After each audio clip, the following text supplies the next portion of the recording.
after the game, lying down on the bench, the adrenaline's wearing off, the painkillers are wearing off, the icy hot no longer feels icy hot, it's just not even working, and the reality sets in, and the oh shit, I fucked up sets in.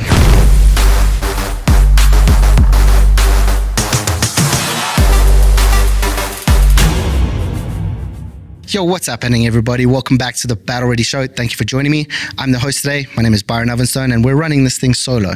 So, first things first, I wanted to kind of kick off this episode by saying that less is sometimes more. Like, we have this misconception all the time about you got to crank out sets and reps for hours on end in the gym to get bigger, stronger, healthier. That's not necessarily the case. In fact, I want to tell you about a story where I went from somebody to nobody in less than 8 hours. So if you don't know a whole hell of a lot about my history, there was a time when I was a professional sportsman. I got paid to play cricket, which was dope. From a young age, got sponsorship deals, got free kits, free clothing, all of that stuff. Eventually scaled that to the point where people would actually pay me to play. And then I would get incentives over and above that for performance.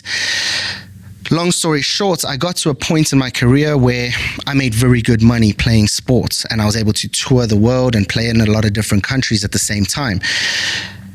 With that came a lot of arrogance. I thought I was bigger than the game. I didn't listen to a whole hell of a lot of people at that point, because at 18 years old, when you're making a couple $1,000s a week at a minimum, you think your shit doesn't stink to a certain degree. And I ended up one day landing really badly, tweaking all the muscles at the base of my spine, doing a little bit of damage. Went to the doctor. Doctor's like, hey man, you should probably take a rest.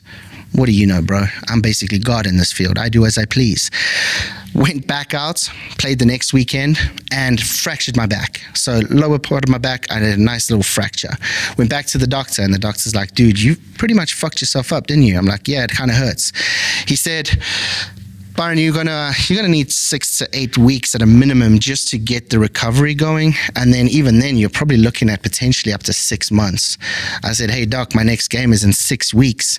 We don't have that kind of time on our hands. I need to get paid, because unfortunately, although I made a lot of money, I was a dumb fuck when it came to handling my money. So I knew that I was gonna make $2,000, $3,000, $4,000 that week. So I spent $2,000, $3,000, $4,000 that week, sometimes even more, and put myself into debt. So it was this revolving door of money in, money out, money in, money out, because I didn't have to have discipline around money. So that showed up in pretty much everything else that I did as well. So shitty discipline with money. I was dialed when it came to my fitness. Obviously, I was getting paid to play sports. I was an athlete. So nutrition was relatively decent, good enough to make me a high performer, but my training was on point. But when the doctor said to me, dude, you need a little bit of time off, I couldn't afford to take that time off. I didn't have the capital to afford not to take a salary for 6 weeks, 8 weeks, fuck 6 months. Not possible. How am I living? At that point, I'm literally homeless. I can't afford to eat. It's a fuck up. So, doc, you got 6 days, dude. The doctor's like, bro, you're an idiot. You really are an idiot. This is the part where shit went sideways very, very quickly. Played the game on the next week, walked onto the field in severe pain already. So we were already back against the wall. My dumb ass is like, hey dude, solution to your problems, painkillers. So we popped painkillers like they were goddamn Skittles. Super painkillered up, and then the painkillers started wearing off. So more painkillers, more deep heat, more icy hot, whatever it took to distract myself from the fact that I had a lot of pain in my lower back and I could finish the game, that's what I did. All good and well. Couple things of this story. It was a dumbass idea because we didn't end up winning the game anyway, so we didn't even progress further in our pursuit of the title that year. We fucked that up, so I put my entire career at risk for a game that didn't even function or get me to where I wanted to go, which was winning the finals.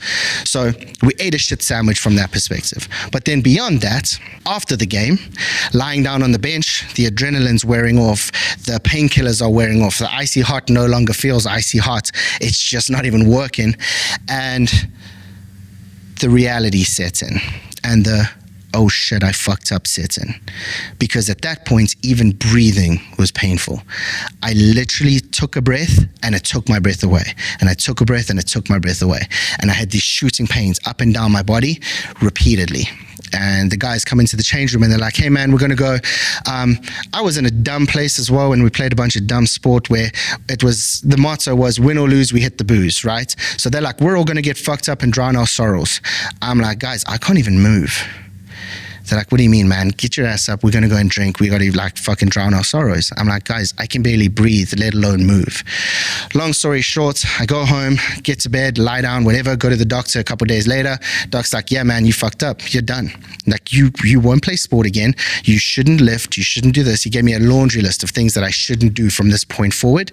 One of which was play a sport that paid my bills. So I went from someone to no one that quick because of a dumbass idea that I was bulletproof and I couldn't be hurt in a game called cricket. So, career busted, game over. What the fuck do you do now? And we'll dive into that in another episode in terms of like how you unpack that, how you overcome that. But the point is, what I want to talk about today and really drive home is that you need that foot off the gas from time to time, especially when you're a high achieving, high performer individual and you come into the gym and you clang and bang like a son of a bitch. At some point, you need to take your foot off the gas. It's called deloading. Even the most professional sportsmen on earth, the biggest bodybuilders on the planet, they deload for a reason, because you're taxing the body so much for so long that you get to a point where your body just can't recover as quickly as you're damaging it. And yeah, you might train your bicep to a point where it hurts, and then you give it 3 days off and you're like, okay, cool, my bicep doesn't hurt anymore, I'm going to train biceps again. But the reality is that the damage that's deeper than the bicep tears, the micro tears that you make in your muscle, which is why your muscle grows. Every time you tear a microfiber to grow back, that's how the muscle gets bigger. Even though those micro tears might be coming together and getting stronger again, your CNS hasn't recovered. Your central nervous system hasn't recovered. So what happens? You go 6, 8, 12, 20 weeks of just beating your own ass repeatedly. And then your CNS is like, fuck you, dude. No more, I can't handle this anymore. And all of a sudden you rip a tendon, you come down with a cold, you fracture your back in 2 places, and the doctor tells you that your career is over. So when you come into a location like this, and you guys that are watching this channel right now, you're wanting to get healthier, fitter, stronger. It's not 7 hours a day in the gym. It's not 6 hours a day in the gym. It's 60 to 90 minutes of focused training, and then foot off the gas, focus on the remaining 23 hours. The remaining 23 hours is where you then rest, recover, recuperate, which is just as important, if not more important, than the shit that you do yourself to the gym. You come in here and you clang and bang, but you don't rest and recover, your body breaks down. And that breakdown will show up, because what you'll get to is you'll get to a point, and we see this in the Battle Ready program all the time. Guys get infatuated with making PR after PR, and it feels good because you see the results. You look in the mirror and you're like, holy shit, I look good. And you see the changes start coming out, and the biceps getting bigger and the chest starting to take good shape. But then you hit the gas too hard for too long, and then you break down. And now, instead of doing a deload week where you can still train and be healthy, fit, and strong and grow from that experience, you now put yourself out for a month or 2 months or 3 months. You break that momentum, and now you break those habits and you have to start again. All because you were an arrogant asshole like Byron 1.0 who thought he was bulletproof and couldn't get hurt. So what I want to tell you guys today is this. It's not about how hard you go for how long. You got to see this as a marathon. It's not a sprint. It's not how much can I do today and then beat it tomorrow and beat it the next day and beat it the next day. Of course, that mindset will get you places, but you also got to understand that at some point, take your foot off the gas, because if you don't, you end up in a doctor's office with the doctor saying to you, hey man, so that back fracture that you had, you now have a double fracture in the base of your spine. And if you do this again, you won't fucking walk. Now, if I could hit the rewind button, hindsight's 2020. Would I have changed anything? Probably not, because I needed that lesson. I thought I was a god amongst men. And to be fair, without sounding like an arrogant dick, a lot of the time I was. A lot of the time I was that gifted kid. At 13 years old, the coach of the South African cricket team pulled my dad aside and he's like, this kid is a fucking wonder child. This kid's going to go places. I could pick a stick off a tree and this kid would make it work. Like, I was just gifted. I had good hand-eye coordination. I just had good shot selection. I had the ability to go into the zone. If you don't know what the zone is, they call it the zone for a reason. You just get so hyper focused in on stuff that you can borderline slow down time. If you've ever been in a car accident or you've ever had something happen at like a super traumatic experience, you go into what's called the zone and you can slow things down. I hit a deer one time at like 45 miles an hour, and as I saw the deer coming out, literally time stood still for about 5 seconds while I processed my options. Swerve, run into a ditch, swerve right and go head onto a truck, or just run that motherfucker over. Deer got taken. So I was able to do that on the sports field on a consistent basis. So I turned up and I was just better than the average person. That came with a lot of complacency, a lot of arrogance, and a godlike complex. And I needed to get humbled. And the world humbled me. So I appreciated that lesson, but hindsight's 2020. Now, I clang and I bang in the gym like the best of them.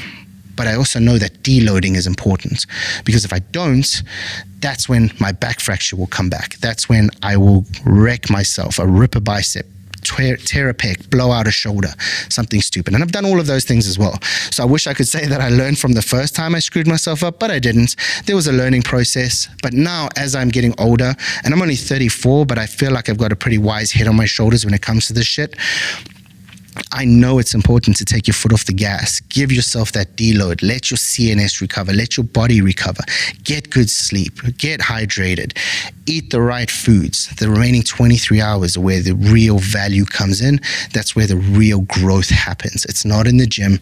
In the gym, you're breaking yourself down. Outside of the gym is where you grow.